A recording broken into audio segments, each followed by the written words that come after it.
Hello everyone, I hope we're all having a wonderful weekend. This PowerPoint, this little lesson here is about to what extent have pressure groups become more or less influential. In many respects, this is quite hard to measure because what do we mean by influential? Do we mean influential means getting their own way? Does it mean nudging decision makers into their general direction? So this can be quite tricky in terms of what we mean by influential, and therefore it's quite hard to measure. And it's also quite difficult to measure successes or not of pressure groups in the past. If we're talking about the 1960s or 1970s, again, how do we judge the influence which they have? Anyhow, we'll try and get some thoughts down onto this particular area regarding the influence or potential influence. Now, one measure of influence, I suppose, is the level of participation. Now, as we mentioned when we did about the participation crisis, the combined membership of UK parties is now below 1.5 million. Labour is the largest party with about 500,000 members or just below.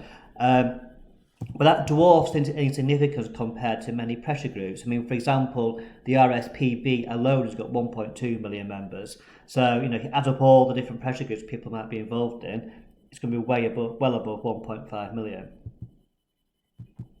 Okay, so as we've said, the RSPB, well over 1 million members. The NSPCA, similar amounts. Stop the War Coalition had a million people on the streets demonstrated against the Iraq War. There's always pressure groups forming when there's issues arisen. Think about the Extinction Rebellion, all those people doing stuff there, or the Black Lives Matter this year. So participation is really high. And many pressure groups often form for quite a short period of time. So, for example, Stop HS2 has formed just for the duration, if you like, of that project. And then as soon as the government, I think it's probably going to die fairly soon because the government have basically already said they support this railway line, haven't they? So many of them are fairly short term. I mean, for example, the Extinction Rebellion wasn't around, I don't think, particularly until quite recent times. So you do get that there. There's this other point, increased number of access points.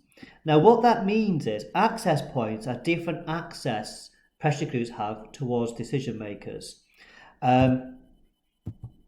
So, for example, if you went back to, so access points, the ways in which politicians access politicians, obviously. So if you went back in the past, it was mainly done at Westminster. So UK, up until 1997, basically had one government, which was based in London, the House of Commons, all the rest of it. And that'd be the main access point. So pressure groups would be centred on London, trying to get access to MPs. They might send them letters and flyers and stuff, access the government based in London, because they were the sole decision makers really for most things, apart from some like local council stuff.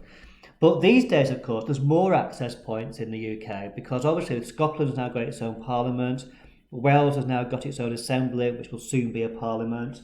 Northern Ireland has its own assembly as well. You've also got these metro mayors, as they're called, like the mayor for Greater Manchester, Andy Burnham, or the mayor for especially the Greater Birmingham, it's the West Midlands, Andy Street. Various other cities as well have got these kind of metro mayors. I think Leicester might have one as well. So, and again, at all the different levels, certain amounts of decisions are made. So the number of points where pressure groups can try and put pressure on some politicians has increased, which therefore might suggest a bit more influential. And of course, the European Union is also an access point as well, which some groups may have targeted, especially environmental groups, for example, agricultural groups, because they're kind of big interests of the European Union. Now, obviously, this point is less relevant these days since we've left the European Union.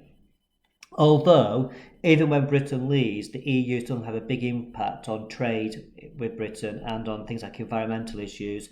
So I suspect they'll see British pressure groups still trying to target the EU. You've got an example there. And the courts as well. Since the Supreme Court got its own building and moved out the House of Lords, they've kind of, although it's had the same powers it had before, it's kind of risen its prominence. And with the passing of the Human Rights Act as well in 1998, 1999, again, the courts are kind of challenging the executive and the legislature a little more often, which again is leading them to being targeted by groups like Liberty, for example. So access points have increased, which again allows the potential for more influence by pressure groups, because there's more opportunities where they can impact government policy, government ideas, etc., etc. Okay, oh yes, and this one I have forgotten about to mention just then. External think tanks and policy units as well, they've sprung up. In the lesson we're going to do this week, we're going to talk about think tanks, so don't worry too much about them. But again, feel free to find out what you think think tanks might be. Okay, the media has changed as well. So obviously in the past, not that far past, when I was your age and stuff, which might seem a long time ago to you, in the mid-1990s, there was just basically, your main broadcast TV. But things have changed, you now got things like News 24, and you've got the Sky version, and they've got to fill all those hours, haven't they, with something. So again, if you can have a pressure group doing something which is visually quite entertaining, it's got a reasonable chance of actually getting onto the news. And of course, these days you've got all social media, and they can do their own campaigns and have their own media stuff, can't they? Via things like Facebook and stuff. You're a lot more experts on these things than I am. But they can use all this new social media, which again might give them more influence, because they can do e-petitions quite easily. They can get people involved in stuff. There was a pressure group, it was an anti-poverty pressure group a couple of years ago, who did something. They sent something round on one of the social media things to say, meet us outside St Paul's Cathedral at 10 o'clock. They had a certain name, but basically a lot of people then turned up at 10 o'clock outside St Paul's Cathedral.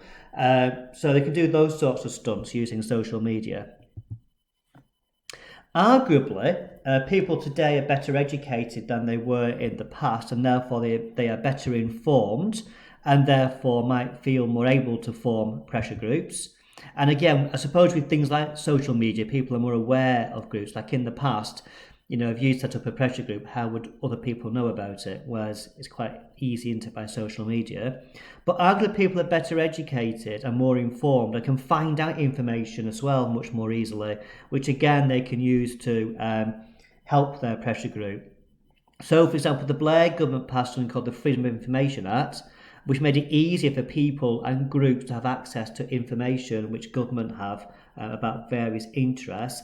And I know Stop HS2 have used the Freedom of Information Act to find out, the mounting cost of this railway line and some of the environmental concerns that have been raised by different groups. And they've used that in part of their campaign against HS2. The Human Rights Act, which we mentioned before, has opened up the use of the courts for some causes, and again people are more aware of their rights than perhaps were in the past, and more willing perhaps to challenge if they think their rights have been trampled on. And pressure groups can use all of these and the above to help them have influence, and they can use this information, and in fact the public are more educated and more aware. Again, might mean that they're more likely to take part in some of these things. However, so all that would suggest that pressure groups have this great increase of influence and, pressure groups rule almost. But there's one group of pressure groups who have definitely become less influential directly due to government action. And that, of course, is trade unions. Now, trade unions are pressure groups who represent the sectional pressure groups, who represent the interests of a particular trade or particular kind of industry. And it's usually associated with more heavy industries, like old coal miners used to be, or most coal miners used to be in the NUM, the National Union of Miners. Even today, like teachers tend to be in the NEU, the National Education Union. And the main aim of these groups is to protect the interests of their members, usually wanting better pay and better conditions. Now, in 1979, there were 12 million people in a trade union of one form or another.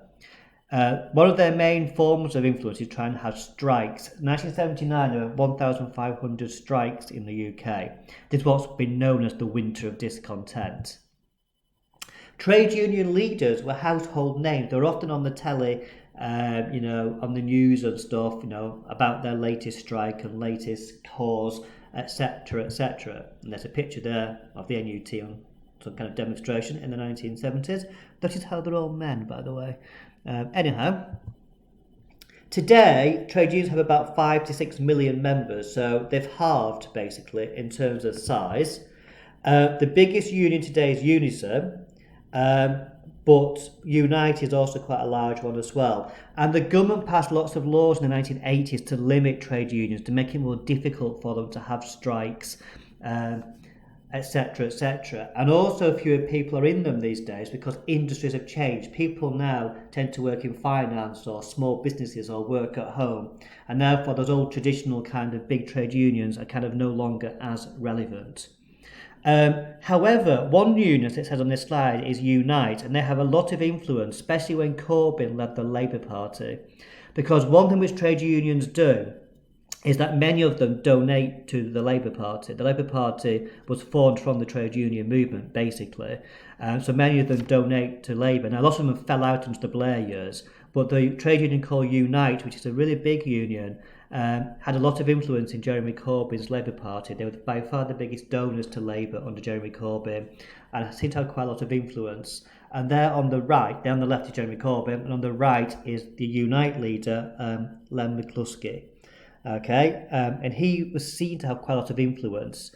Now, since Corbyn's fallen from power, shall we say, in Labour, and Keir Starmer's led, I think his influence has gone down. And in fact, I know he criticised Keir Starmer recently, Len McCluskey, so there's also been a bit of a falling out there, which may have an impact on Labour, because if Unite are the biggest donors, that could lead to some problems. Pressure group success, even without the trade unions, is not assured, and we've already seen in previous PowerPoints examples of them being successful and unsuccessful. And again, that fits into the previous couple of PowerPoints about why are some more successful than others. So obviously the Stop the War coalition was unsuccessful, the Countryside Alliance was unsuccessful, Plain Stupid is another one. They're against things like more kind of runways and stuff. They think that's an environmental group in many ways. But then for the success side, you've got things like the Gurkha Justice campaign. Arguably, Fathers for Justice got somewhere. Uncut UK is another one. So pressure group success, there may be more of them, they may be easily formed, but have they been more successful than the past is debatable. They might have more of them, it doesn't mean they're going to be successful. So again, these are things worth thinking about, about the changing influence of pressure groups. There might be more opportunities for them, but again, unless they're insider and kind of their views kind of correlate or, are in tune with some of the decision makers, they're not going to get anywhere. So if you complete the work on this, that would be great. There is an article you might want to read on Teams. It's a Politics Review article called Are Pressure Groups in Decline? So again, that'll give you some extra stuff on this and some extra thoughts for this. So that's this area then on pressure groups becoming more, having more or less influence.